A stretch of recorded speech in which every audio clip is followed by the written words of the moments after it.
Good afternoon, Rotarians and guests. My name's Bernie McIntosh and I'm your MC for today. We would like to acknowledge the Wurundjeri and Bunurong people of the Kulin Nation and also pay our respects to elders past, present and future, and extend that respect to all Indigenous Australians present today. Welcome to our hybrid meeting, to those online and to those in the room. Thanks today will be given by Ruth Carlos Martinez, followed by the loyal toast presented by President Chris. Please ensure your glass is charged. And here's Ruth, who looks strangely like Trevor Nick. That's a very cunning disguise, Trevor. Or Ruth. Well, I feel like a ventriloquist dummy. Ruth, unfortunately, in her service for Rotary, was in fact injured at the International Convention, and she's not mobile enough to come to club, so she asked me to do her reflection again. So today we are talking about maternal and child health, a path for peace. In July, Rotary celebrates maternal and child health, and we seriously reflect upon a child's life. A child like those saved from the wars as in Ukraine, a child like those trafficked, especially in conflict zones as in Nigeria, and a child of women who are deprived of basic vaccine and care or displaced from homes. Indeed, we reflect upon what is the value of the life of one child saved. No one will ever know, but if the child were our own, the price tag would read, not for sale, invaluable. This July, Rotary assesses the current status of maternal and child health around the globe and the contributions being made on these issues by Rotarians as champions of change and also as people of action. So to create a hope in the world, as our new international president is saying to us all, we collectively and progressively must make the world more humane and safer for children. Because every healthy child, every healthy pathway we give them is a country's hope for a better journey for salvation in truth and peace. Thank you. Rotarians and guests, a toast to Australia and Rotary International. Australia and Rotary International. Thank you, please be seated. We will be breaking for lunch and will reconvene at 1:10 p.m. For those online, please take up the offer of the Zoom breakout rooms, which will open shortly. Thank you. Members, visitors and guests, it is my pleasure to welcome you to our fourth meeting of this Rotary year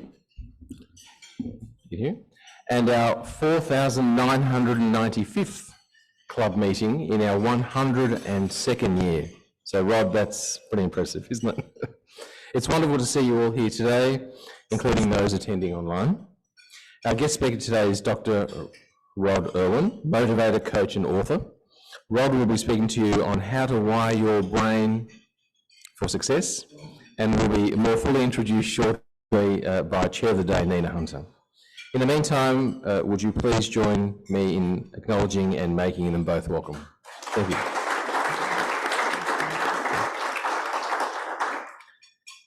We have with us as our guest, Elaine Montegrifo, CEO of Liverwell, our Hepatitis project partner. Welcome. We will be hearing from Elaine later in the program as we mark World Hepatitis Day, coming up on Friday the 28th of July. Also here today for induction into the club, we have my friend Robert Anthony. Would you please acknowledge and welcome our club guests? Welcome.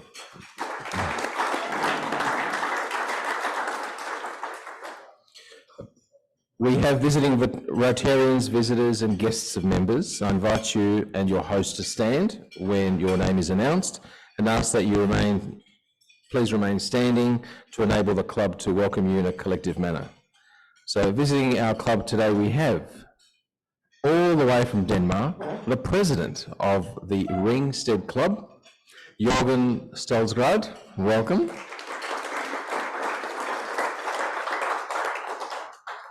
So guests of Rotarians, we have Armita Nova Gill, guests of Bernie McIntosh, and Wing Tang, guest of myself. Thank you, Wing Tang. Oh, okay.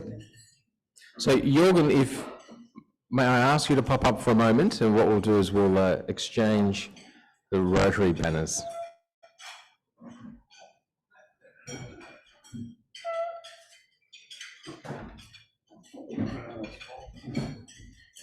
Thank you. Thank you very much. Okay, I think we've got a photographer here. Sure, okay. Yeah, sure.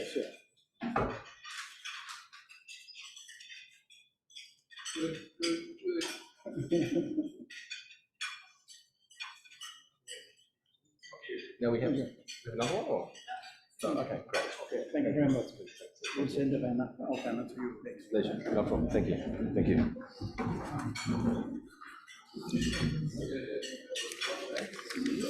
Now we move on to the induction. Would Robert Anthony please come forward for the induction into membership of the club? Please come in. If you want to stand up here, great. Robert, I've known, I'll say for a long time, and he's certainly an individual who will fit into the values and virtues of our club, and graciously will also take on an important role of honorary treasurer. So we thank Robert. He's a wonderful Melbourneian indeed. So just to do the formalities now, it gives me much pleasure to introduce for membership of the club, Robert Anthony Zappulla, who holds the position of Managing Director and will have the classification Financial Services Advisor. He will be a member of the Hawthorn Q group. His mentor will be David Carruthers and will be known in the club as Robert Anthony.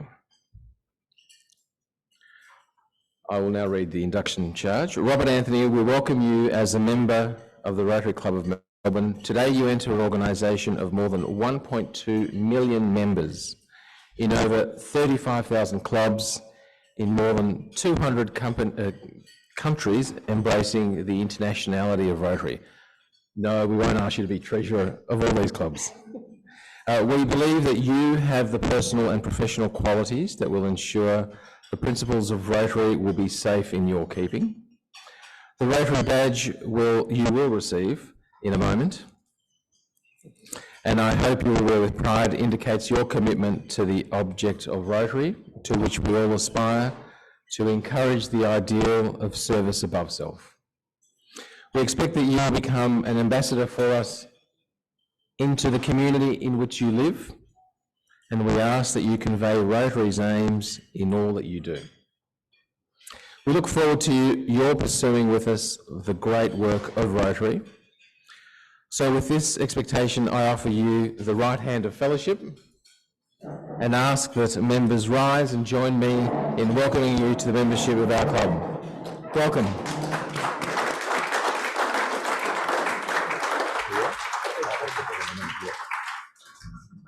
Okay.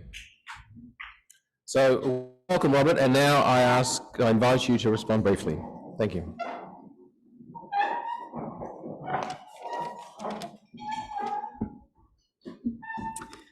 I feel very honoured and privileged to be inducted today to this great club and community.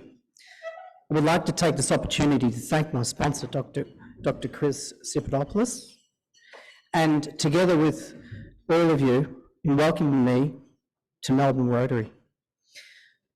As you might have heard, I'm a financial advisor. I'm a registered financial planner and manager of my own financial planning practice just down the road in 101 Collins. I have over 25 years' experience in financial services and investment banking. I also have a strong family connection to Rotary, with my uncle serving as a member of Essendon Rotary for over 40 years. and I'm looking forward to following him in his footsteps. Maybe not for 40, but see how we go. I'm very passionate about helping and making a difference to people's lives, and I look forward to this wonderful journey with you all. So thank you.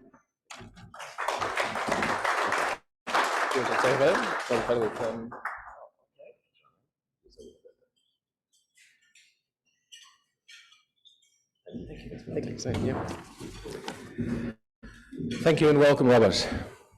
Now we move on to a mini speaker on end hepatitis. So World Hepatitis Day is an international annual day observed by the United Nations and one of the World Health Organization's 9 officially mandated global public health days.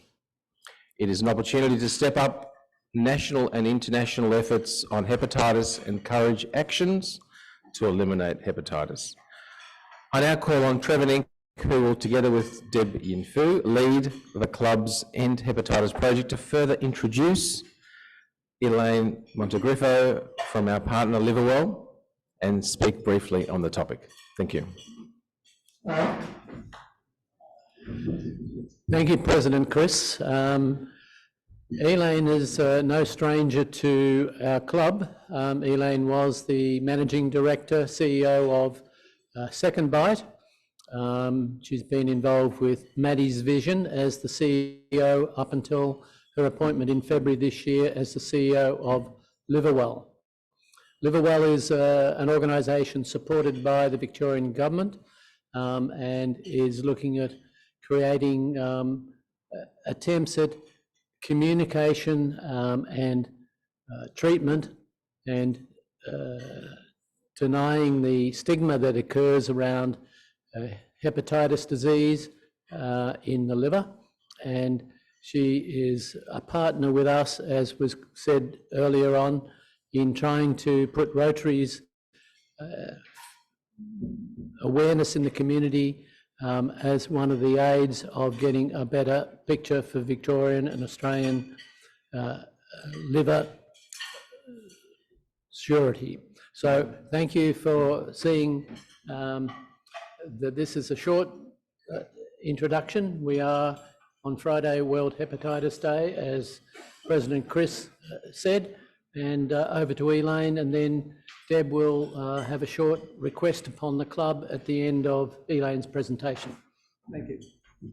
Thanks so much, Trevor, for that introduction, and thank you so much for making time for my mini presentation. I'm not sure if this is going to work, but anyway. Thank you. Thanks, Joe. So Liverwell supports people at risk of viral hepatitis and liver disease, and we're on a really urgent mission.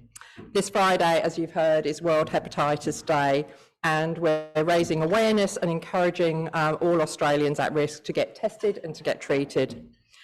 We're working to eliminate viral hepatitis by 2030. That's a big, hairy, audacious goal, but it's one that's shared by the Victorian Government, by the Federal Government, and by nearly 200 countries globally. So this is a big global effort. This World Hepatitis Day, you'll see Flinders Station and other CBD buildings lit up green, and that's to raise awareness of hepatitis, and there'll be other media and lots of community events happening.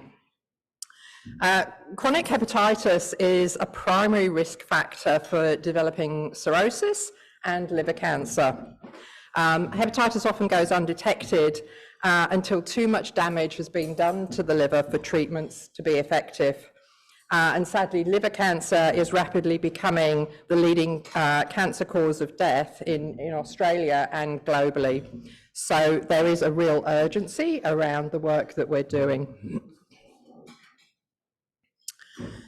So I won't go through all of these. These are just a few stats around hepatitis B, but you'll see that in Australia, many people have not been diagnosed and they're unaware of their infection. Only 11% of people living with hepatitis B or chronic hepatitis B are actually getting the antiviral treatment that's available. There's also a vaccine that's available, which protects newborn children and prevents mother-to-child transmission.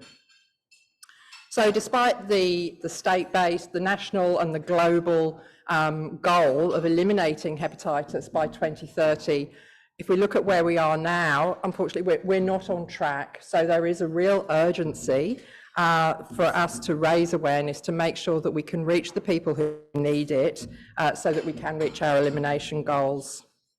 In relation to hepatitis C, there's a similar need for urgency. There's around 50,000 people in Australia with hepatitis C who are not getting treated.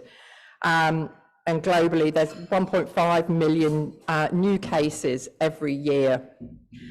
There's a highly effective and affordable treatment that's available. In fact, it's more than a treatment, it's a cure. In 95% of cases, it takes just 8 to 12 weeks, and there's minimal side effects. So we have the treatments, we have vaccines, we have vaccines and cures. We should be able to eliminate viral hepatitis by 2030. But as I said, we're not on track.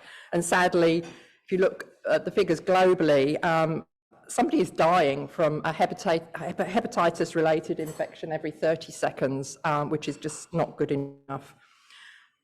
One of the biggest challenges is fighting the stigma and discrimination around hepatitis that's preventing people seeking out and getting access to the treatment and care that they need.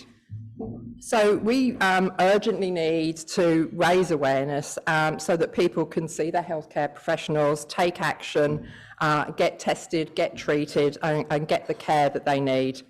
And we would absolutely love for Rotary to be able to help us in the same way that you made such significant contribution to ending polio.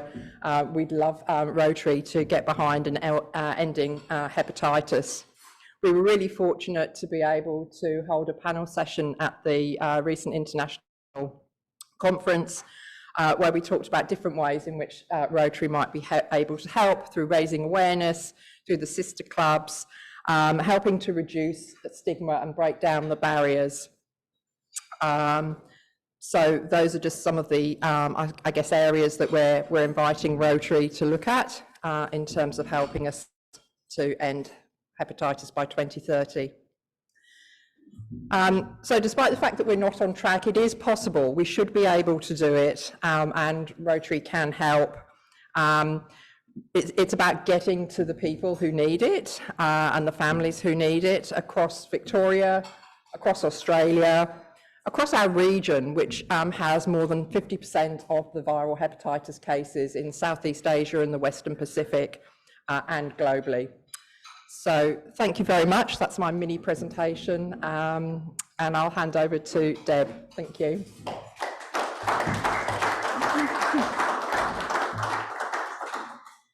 Okay, so the Rotary Club of Melbourne has an End Hepatitis Now committee, and our committee works with Liverwell to facilitate the education and to raise awareness of hepatitis B and C, and the treatments and the vaccines that are available. At the moment, this committee comprises Trevor and me. We're also supported by past presidents Kevin Sheehan and Robert Fisher, who additionally host at presentations with Liverwell to other Rotary clubs, where we try and do presentations to get this awareness out to our members. So the reason why I'm up here is this is a call out for anyone who might be interested in joining our club, our committee, to help us end hepatitis now. And if you're interested, please speak to Trevor or myself, because we've got a bunch of projects that we'd like some help with and some fresh ideas. Thank you. Thank you, Elaine. Thank you, Trevor, Deborah, and the others involved in the hepatitis activities to date. Just some notices before we move on to our speaker. First one's in relation to the Angus Mitchell oration. A reminder that the 2023 Angus Mitchell oration is on in a few weeks, on the 30th of August. An email to all members went out last night to remind you that bookings will be limited, and we do not want any members to miss out. Please book early to hear from former Prime Minister, the Honourable John Howard OMAC, on the topic of issues facing global leadership. Secondly, in relation to Clive Hollands, news from Robin Hollands, daughter of Clive, advising us that Clive suffered a slight heart attack. He is doing as well as can be expected, is comfortable, and at Box Hill, Epworth, waiting for a double heart bypass surgery scheduled for this next Wednesday at 85 years. And now to the business of the day. Without further ado, I call to the podium our chair of the day, Nina Hunter, to take over our meeting. Thank you, Nina.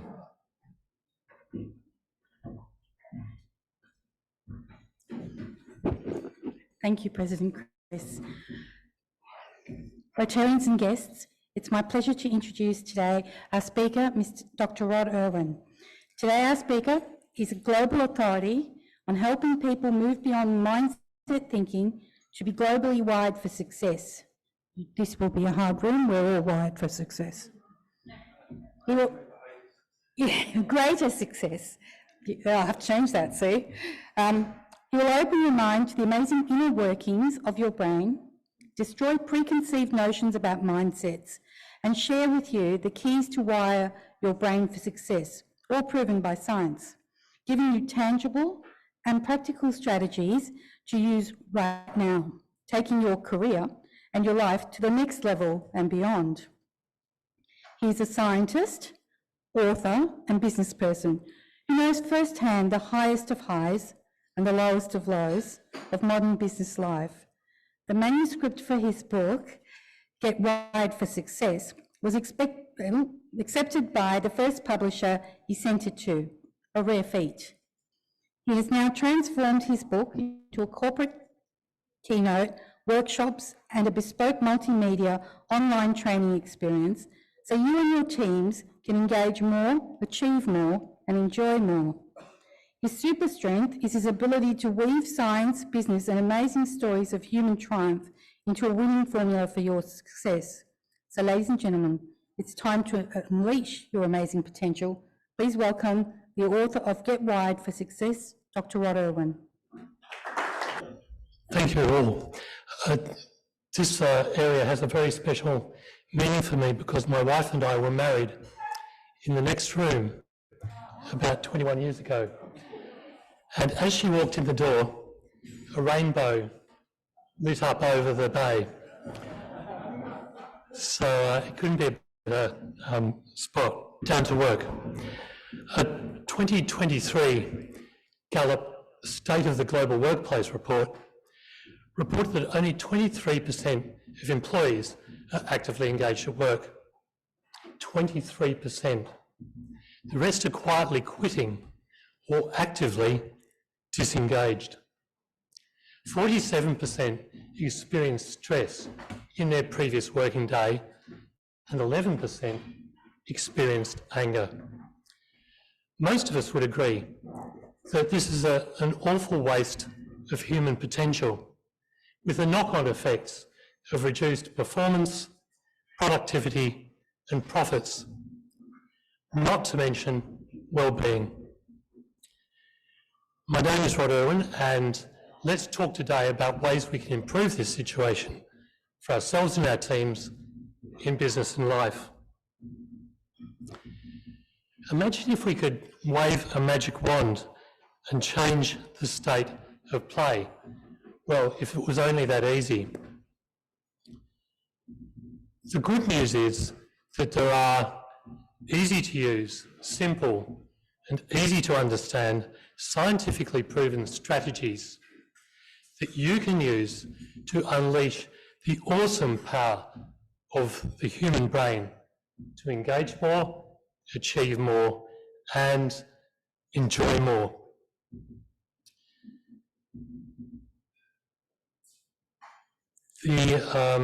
Some of these strategies will reduce negative emotions, beliefs, and thinking. Others will enhance or amplify positive emotions, thinking, and beliefs. And these strategies can be used throughout our life. their lifelong skills. So some of you may be thinking, I don't need any of these strategies because I'm really in a good position at the moment, and that's great. But I know from personal experience that life has its ups and downs. We don't know what's around the corner. And these strategies can be pulled out of your hip pocket at any moment and used straight away. You may be extremely time poor. I know what being time poor is like, having managed an insanely busy business. But these strategies may only take a minute or seconds. This isn't hype, feel-good mumbo-jumbo, or positive spin. These strategies are anchored in rigorously proven science. And they are easy to understand and critically easy to do. Please call me Rod, and I'm the director of Get Wired for Success.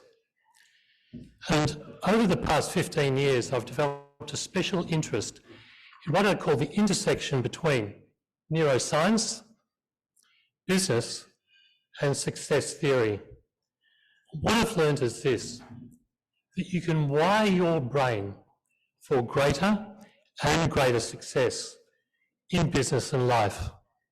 And what that means is that you can engage more, achieve more, and critically enjoy more. So let's dive in. Now, it isn't just positive spin. We need negative emotions and thinking. If we didn't have negative emotions and thinking, we'd miss the dangers and the threats in our life. When we were evolving in Africa, we needed negative emotions and thinking to escape the lions. These days it isn't lions, it's interest rates and inflation and real estate prices and competition and whatever challenges you have in your life. We also bring to our life experience both positive and negative experiences that have shaped our minds into what they are today. Our early years with our parents were enormously formative.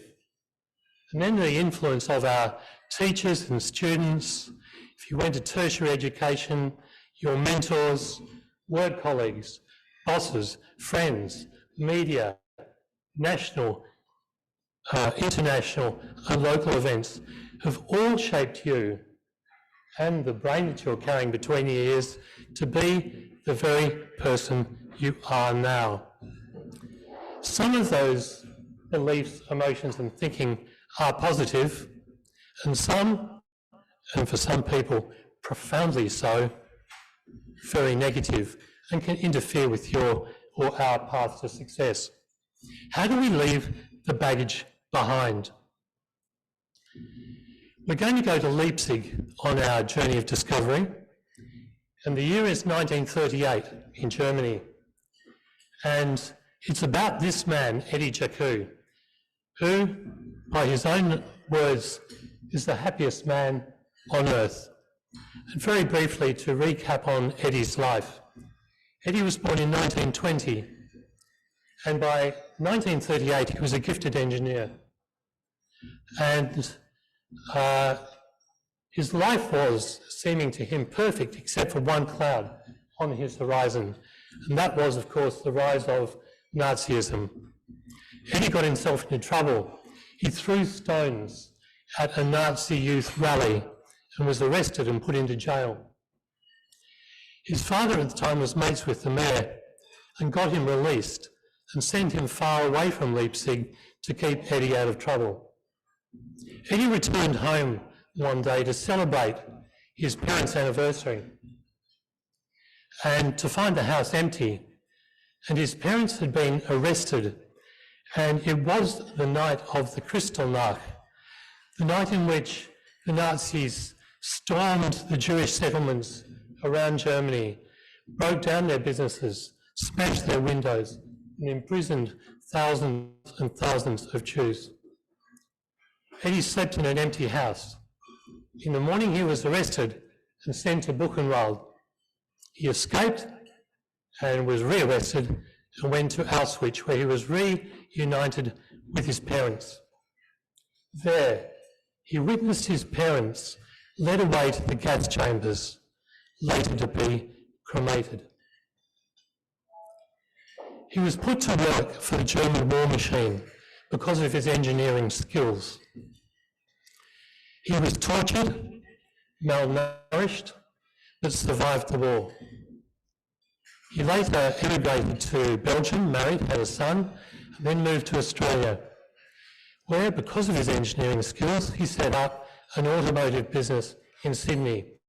He was so successful, he added a Renault garage, and then went into real estate. On retirement, he led visitors through the Jewish Centre in Sydney, telling them about his experiences in the Holocaust, doing his little bit to make sure that something like that never happened again.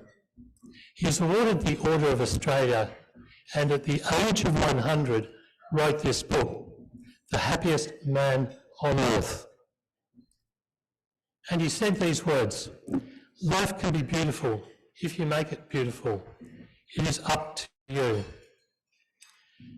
How did Eddie leave his past behind? And how do we leave our past behind? How do we clear away the rubbish in our past that prevents us from going to greater and greater success? And for some people, the baggage of their past is huge. Well, to answer that question properly, you have to undertake Dr. Rob's 3-minute, easy to understand neuroscience course. So, in your brain there are approximately, give or take a few billion, 86 billion brain cells. And each cell connects with over 100,000 other brain cells. And there are 1 million new connections and disconnections going on every second. Now, I want you to remember that number in red. 1 million new connections and disconnections happening on your brain at every second. Tens of millions have happened in your brain since I've started that slide. Extraordinary stuff. Now, this graphic shows the little circles. I'd like you to imagine that they're brain cells, and the lines between them connecting the connections. We're going to use this graphic extensively throughout the talk. And it's of course an oversimplicity, but just for the purposes of demonstration. So it's complex, and even identical twins born with identical brains end up very similar people because of all those environmental influences that go on. Here we have the extrovert and introvert. Now, I set you the test. How many new brain cell connections happen every second? 1 million. Well, before I set you the test, you were unaware of that fact. But when I set you the test, in your mind, you formed a new little brain cell network, as illustrated by the blue cells and their connections. Our life depends on these brain cell networks. How do you lift a cup to your lips is a brain cell network. If it's too hot and you take it away, that too is a brain cell network. Your memory of your childhood home is a brain cell network. If I said the title to your favourite tune, you would know the words and the music. That's a brain cell network. Get the idea? Even an idea is a brain cell network. Some networks are lost with time. So this little network here might be a phone number you used to remember 5 years ago, but the disconnections are important, and that phone number has been lost, and they make way for new connections. Some brain cell networks are very important, such as applying a brake in a car during an emergency. The brain cell networks for important networks involve many cells with strong and enduring connections so that we can call upon them at any given second. And these brain cell networks govern our lives. Every moment of our lives is run by them. So when you enter a shopping mall and you're besieged by sights and sounds and smells, and you have to navigate your way through it, buy what you want, get back out of it, all run by brain cell networks that you weren't even aware of. Because of the connection and disconnection going on between cells, our brains are plastic, changing all the time. And this has given rise to the term that you may be familiar with, neuroplasticity, the science of how our brains wire and rewire. So what was Eddie's secret to survival? He focused on the present, survival, and he focused on the future, that one day will be better. He ignored the past. He survived, thrived, and flourished. Because if we don't use the negative brain cells in our network, they disconnect with time. And if the red cells can be imagined as negative brain cell networks, if we don't use them, they slowly fade and fade until they become what's called a distant memory, no longer interfering with us. And if we focus on the present and a positive future, the brain cell networks associated with those goals become slowly larger and larger, more enduring and stronger, until they become hardwired.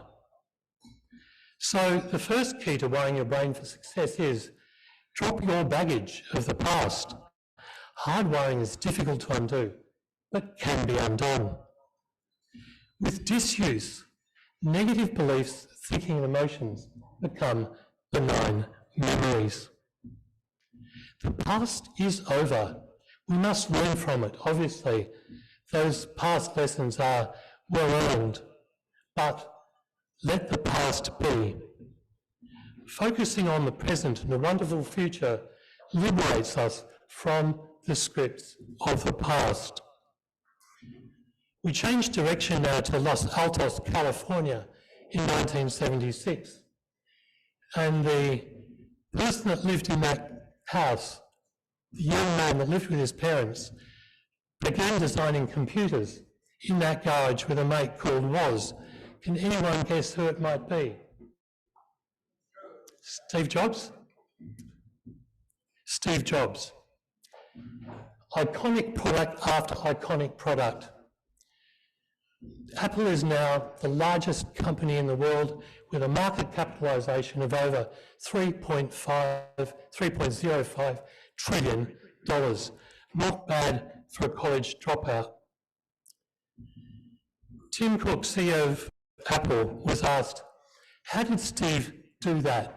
Mobilise so many thousands of people to produce such amazing products that have influenced all our lives. And Tim replied, insanely great. That's what Steve wanted.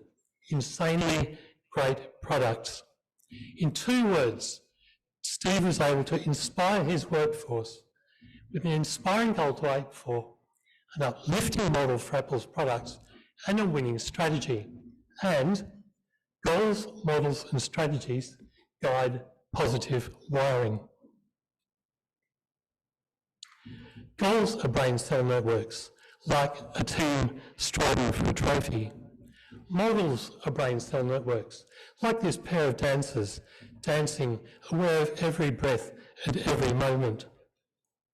And strategies are brain cell networks, like sports people knowing what to do when the weather changes, when they're off their best, or when the team's winning, all governed by brain cell networks in their mind. By focusing on goals, models, and strategies, we can slowly guide our brain to build networks that support them, again, as illustrated by the blue circles and lines, building bigger and bigger brain cell networks until they become underpinning our path to the future. And that's what Steve was able to do. He and us don't just wire our brains for success, but we can wire other people's brains for success too, by building networks in their minds. So the sixth key, and there are 12 of them, I surely don't have time to talk about them all now, is the toolkit for success. Remembering goals, models and strategies guides positive wiring. Clarifying and simplifying personal and business vision, mission and values. They are strategies to guide you and are worthy of clarification and simplification. Developing easy to remember financial reports are models that can be used for decisions. When I worked for a corporate, each lead was given a 15-page report every month, which was just figures and nothing ever came out of it, and no decision was ever made. Clarifying your hopes, dreams and aspirations is important too, because they are goals and we can make them reality. So, a change of pace.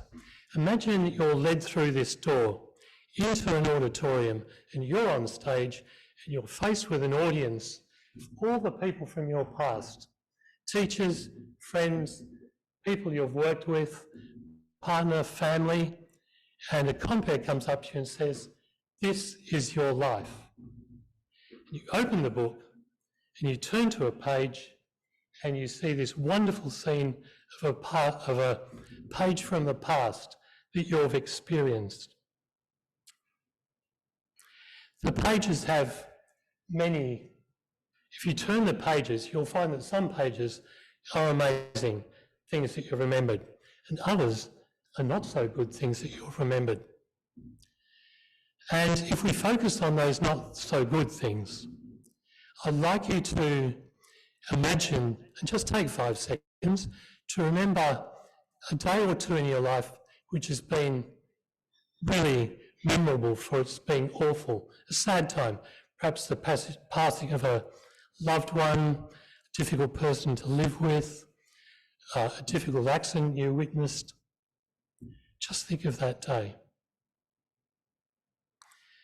The reason why that day is etched in your mind is that because emotions associated with that day instantly, strongly and enduringly form negative brain cell networks in your mind.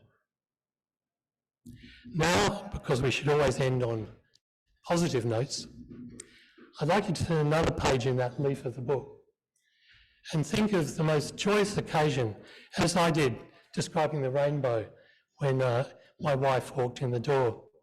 Just take 5 seconds to think about one of the best days, a birth, a wedding, a celebration, promotion, someone lovely you worked with. So the reason you can remember that is positive emotions form instant, strong and enduring brain cell networks that have stayed with you until now. And that's the 11th key. Emotions are the glue that makes memories stick. To make great first impressions, use positive emotions. Emotional intelligence, our ability to use emotions, accounts for 50% of your business and life success.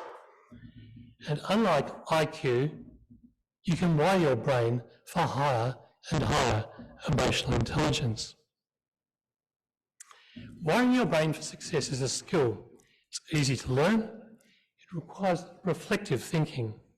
And the 12 keys that I've developed provide a logical framework when applied to business and life. And the benefits are truly wonderful. We're going to hand out a synopsis of this talk. 3 key points: engagement, achievement, and enjoyment are often sadly lacking in business and life. Our brains are not set, but in a constant state of flux and change. And there are some simple science-based, easy to understand strategies to take control of this change and unleash the awesome power of your brain. If this talk has resonated with you, I hold keynote presentations, workshops, a home learning course and coaching. And on the back of the synopsis are details of those things. So, Nina, I believe we're open to questions.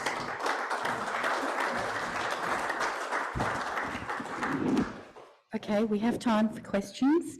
Could you please stand if you want to ask a question and state your name?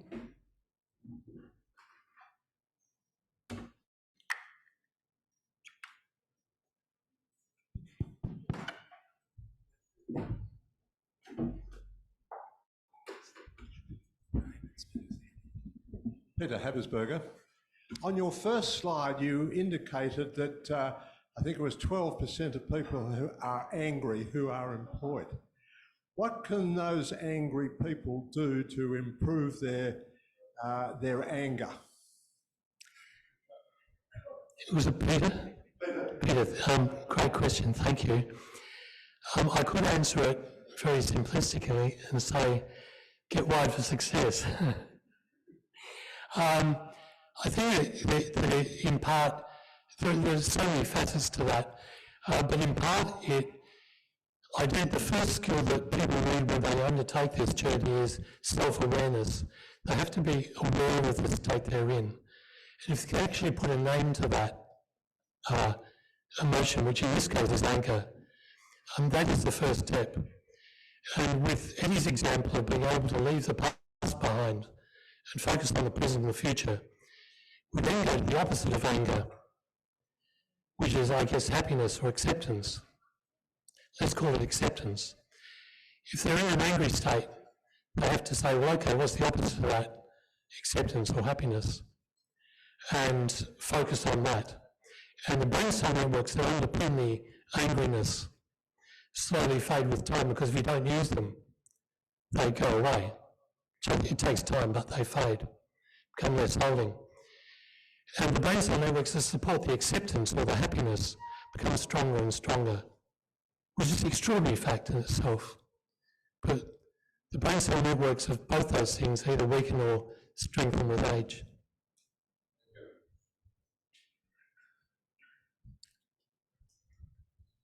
Bruce Davidson. I know people that seem to be able to come up with something worse than what the topic of discussion is. So whenever you talk about something bad, they can always think of something worse. Now, I think you're saying the less times that you revisit those things, the better, and eventually they'll disappear. Is that correct? Yes, I'm sorry, I missed your name too. Bruce. That is exactly correct. By ignoring the negative past, the circuits that support those weaken with time. They don't completely go away, but what they become is a benign memory instead of dominating the landscape. And then the things, the present, what they should be engaged with, and the wonderful future become stronger and stronger. And I think you'd mostly sense, given so many states such as anxiety, depression, post-traumatic stress, and so on, pessimism, that there's a lot to do out there, because this brain is a fabulous organ, able to do so much. We're only just scraping the surface of what we can do with it. Thank you. Rod, hi, Cheryl Lacey here. How does this concept of rewiring the brain to remove negativity blend with problem solving and innovation? Sorry, could you repeat both your name and the question? Okay, so Cheryl Lacey, yeah. And you've talked about rewiring the brain to remove negativity. Yes. How does that merge then with the concept of problem solving and innovation? Great, thank you, Shelley. The Removing the negative aspects of our lives frees us up to focus on the present and the positive parts. Because whether we're held back by self-imposed limitations or anxieties or fears, or just the thought that we can't do something or that can't be done, is immediately placing limits on what might be done. So if we can remove all of those, it clears the floor for creativity and innovation. And creativity is a key part of an emotional intelligence. And the competency of being creative is enabled to be, or better enabled, when we can focus on it with a clear mind. Does that answer your question? Thank you.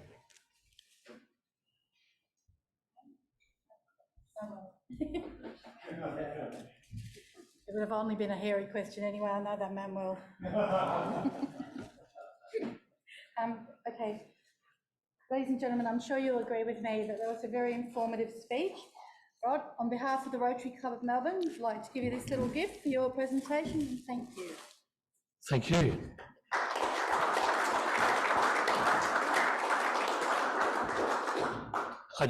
Thank you so much, and thank you for the opportunity for speaking.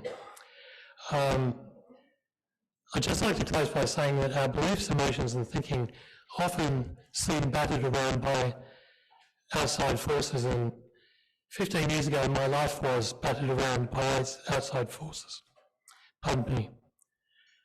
When we rely our brains for success, it puts us back in control and wonderful new horizons open up.